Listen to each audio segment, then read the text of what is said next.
ભાઈ કોટનું પૂછતા નહીં, હું નહીં કહું, અમારે બાંધણા થઈ જાય છે. એ કોટ કોનો આપણને ખબર નથી, મને તમારે નહીં પૂછવાનું ભાઈ, અમારે બાંધણા થઈ. પછી તો વરરાજાનો પિત્તો ગયો. બોલું નથી, એક જણાના લગ્ન થતા હતા. પછી આમ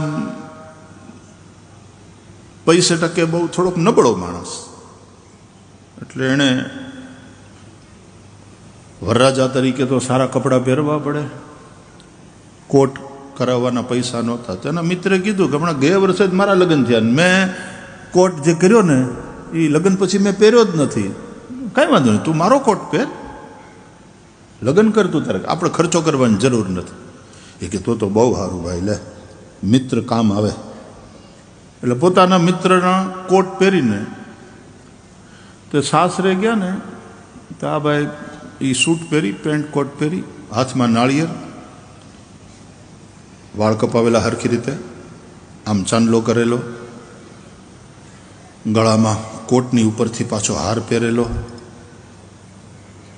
કપાસનું ઝીંડવું ફૂટે ને પછી અંદરથી જેમ કાપૂસ દેખાય એમ બે બાજુ અત્તરવાળા રૂના પૂંભડા કાનમાં દેખાતા હતા. અને વરરાજાની જાન ગઈ. સાસરે પહોંચ્યા તો વળી ઉતારે આપ્યા બધાને, અને ઉતારે બધા ગોઠવાયા ને તો જાનમાં પાછા વર એકલા થોડા હોય, ઘણા બધા વર હોય.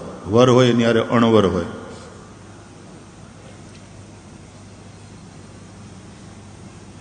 જે મોટરમાં જાય એમાં પાછું લીવર હોય, એક્સલરેટર. વરના હાથમાં ફ્લાવર, ઘણા બધા વાર હોય. તો એમાં કોક આવ્યું કન્યા પક્ષવાળું કે ભાઈ વરરાજા તૈયાર થયા કે નહીં, વરરાજા ક્યાં છે? તો આવડા કે આ બેઠા મારો કોટ પહેરીને.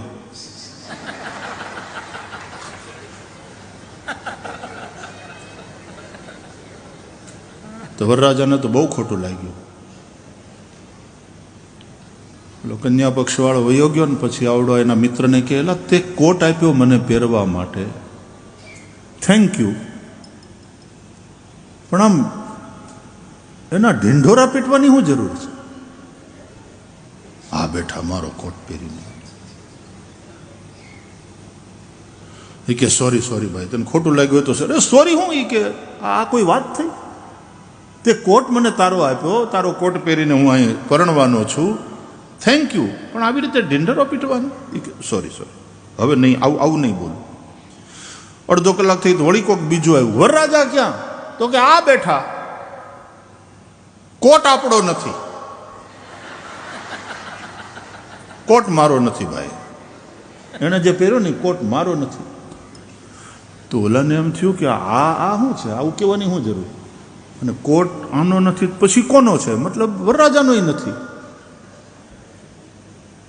તો વરરાજાનું તો ભેજું તપી ગયું. ઓલો વયો ગયો નહીં પછી કે ભાઈ સાહેબ તું આ બધું બંધ કર યાર. તો કે પણ મેં કેમ કીધું કે મારો કોટ છે? મેં એમ કીધું કોટ કોનો એ મને ખબર નથી. તો પણ એવું બોલવાની તારે શું જરૂર? આવ્યો મોટો કોટ વાળો.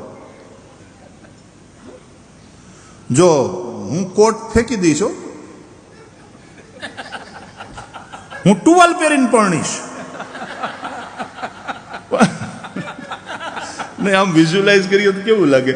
ટુવાલ ને ગંજીમાં વરરાજો ફેરા ફરતો હોય,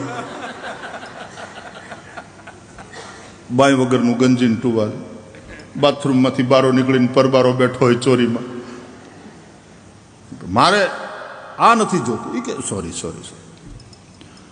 15-20 મિનિટ પછી પાછું કોઈક ત્રીજું આવ્યું. વરરાજા ક્યાં? તો આ બેઠા.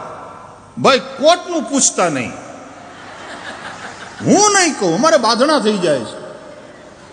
એ કોટ કોનો આપણને ખબર નથી, મને તમારે નહીં પૂછવાનું ભાઈ, અમારે બાંધણા થઈ. પછી તો વરરાજાનો પિત્તો ગયો. જોયા જ નહીં, ટુવાલ પહેરીને પરણીશ.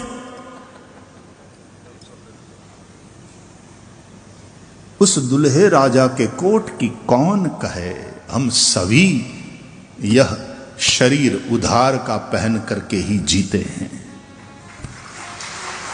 यह पहरन है उधार का, पहना और फिर उतार चले.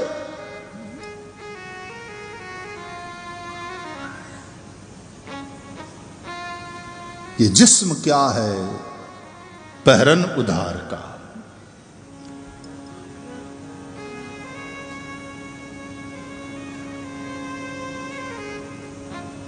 शरीर क्या है?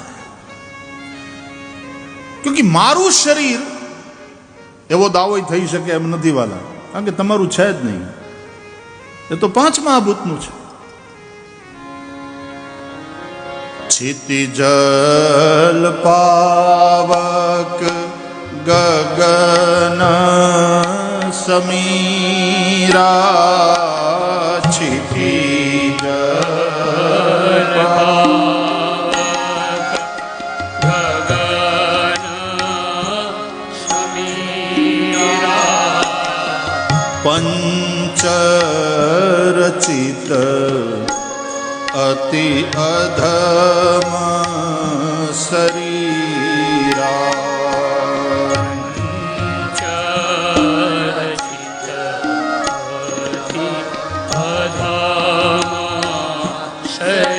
બધાયના શરીર પાંચ મહાભૂતના બનેલા છે। પાંચ મહાભૂતે પાર્ટનરશિપ કરી અને રિયલ એસ્ટેટના બિઝનેસમાં જંપ લાવ્યું, મકાનો બનાવ્યા કરે છે, બધાને ભાડે આપ્યા કરે છે। એમાં પાંચ મહાભૂત એ પાંચ પાર્ટનર છે જેણે આ બધા શરીરો બનાવ્યા। પશુ હોય, મનુષ્ય હોય, પક્ષી હોય, કીટક હોય, બધા જ ના શરીર પંચભૌતિક છે। અને દરેક જીવને એ શરીર મળ્યા છે ભાડે। ये पहरन उधार का है। वरराजो कोक बीजानो कोट पेरीन परणवा बैठो है।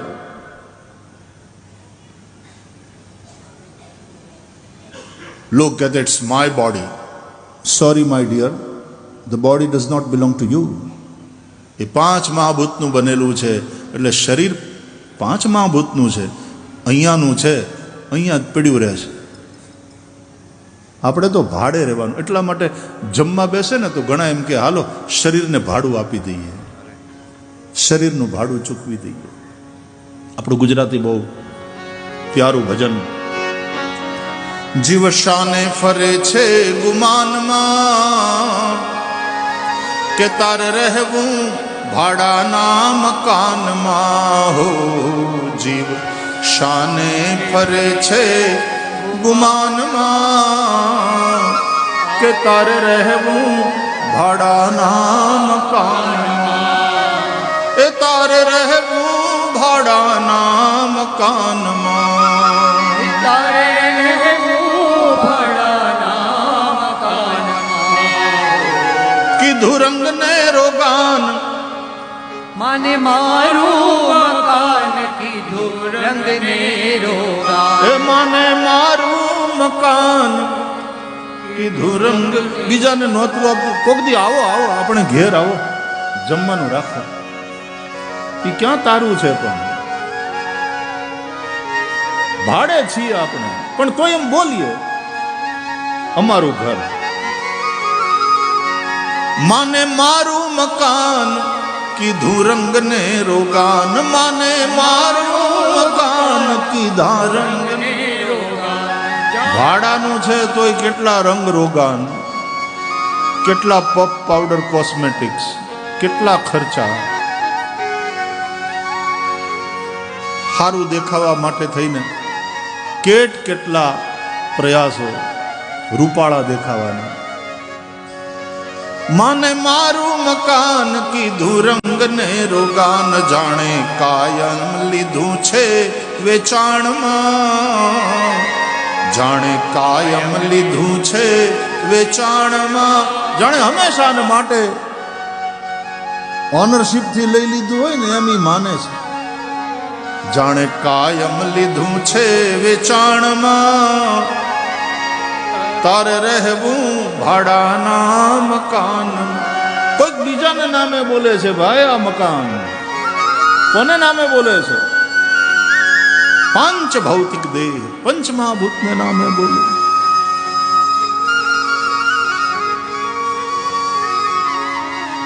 ये अपना नहीं है। वो दावा करेंगे तो टिकने वाला नहीं है। तो ये पहरन उधार का है, ये मकान किराए का है, ये अपना नहीं है. પણ પહેરણ ઉતારી નાખો કે મકાન છોડીને જતા રહો એટલે તમે મટી ન જાઓ, તમે હો છો. એમ આ શરીર છૂટી જાય એ મૃત્યુનો પણ એક અનુભવ છે અને એનાય આપણે સાક્ષી. પણ મજાની વાત એ કે એનાથી શરીર છૂટે, આપણે મરતા નથી. હકીકતમાં જીવ નિત્ય છે.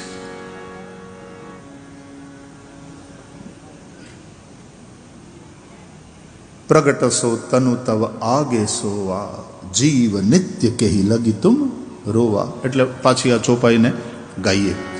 क्षिति जल पावक गगन समीरा,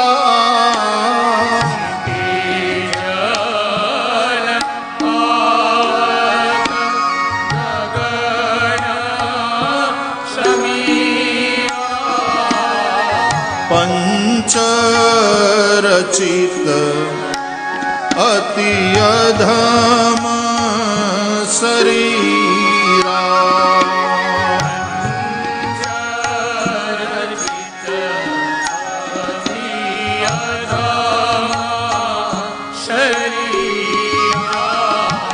प्रगट सुतन तब आगे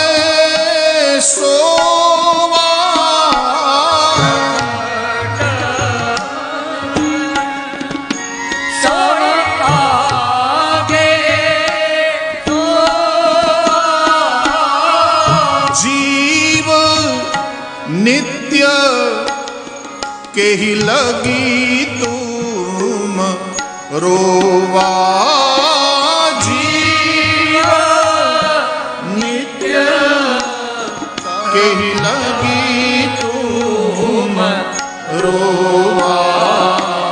क्षिति जल पावक गगन समीरा,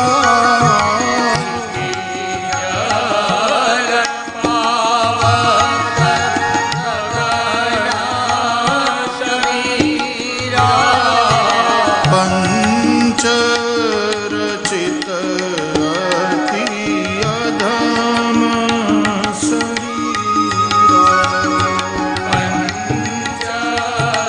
पंचरचित अति अधम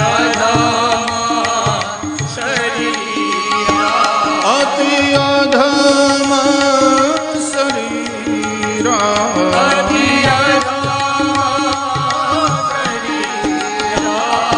अति अधम शरीरा, अति अधम शरीरा. આ પાંચ ભૌતિક શરીર આપણું, આ ભૌતિક પિંડ એ અતિ અધમ છે. તો પછી બડે ભાગમાં મનુષ્ય તન પાવા, આવું પણ એ જ રામાયણમાં તુલસીદાસજીએ લખ્યું છે. તો પછી આ ભાગ્યથી મળ્યું છે. બહુ ભાગ્ય એટલે મનુષ્ય શરીર મળ્યું કે આ અતિ અધમ શરીર. આ બેમાંથી વાત સાચી કઈ કે બે, બંને વાત સાચી છે. અધમ કયા અર્થમાં?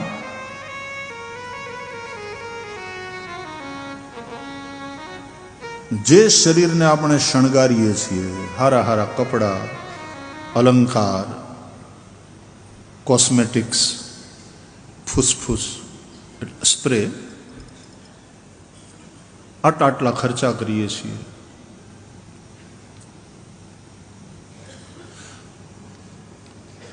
તમે કોઈ ઠેકાણે મીઠાઈની દુકાનમાં જાઓ ને તો એના કાચના કબાટમાં આગળ શોકેસમાં પેંડાઈ પડ્યા હોય, ત્યાં બુંદીના લાડવા આમ હરખી રીતે ગોઠવીને રાખ્યા હોય, ફરસાણ પણ હોય.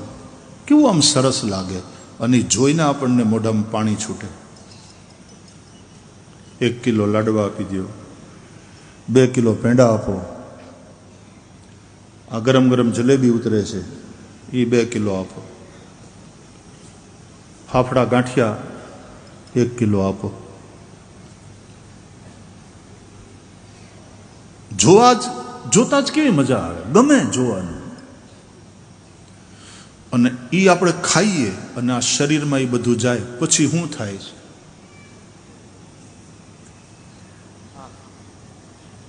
અને પછી જે વિષ્ટાના રૂપમાં નીકળે પછી જોવાનું ગમે. તો શરીરે એવી ઉત્તમોત્તમ મીઠાઈ, એની શું દશા કરી અંતે? ભાગવતમાં મહાત્મ્યમાં લખ્યું છે, કૃમિવિડ ભસ્મ સંજ્ઞાંતમ શરીરમ ઇતિ. આ શરીરની ત્રણ જ ગતિ છે. કૃમિવિડ ભસ્મ સંજ્ઞાંતમ. ક્યારેક આ શરીરને કોઈ હિંસક પશુ ખાઈ જશે તો એ પ્રાણીના એમાંથી એ વિષ્ઠા બનીને નીકળશે. કાં તો એને જળ સમાધિ આપી દે તો માછલા ખાઈ જાય, એના કૃમિ થઈ જશે, વિષ્ઠા થઈ જશે. કાં બાળી નાખવામાં આવશે તો ભસ્મ થઈ જશે, રાખ થઈ જશે. યહી તો ગતિ.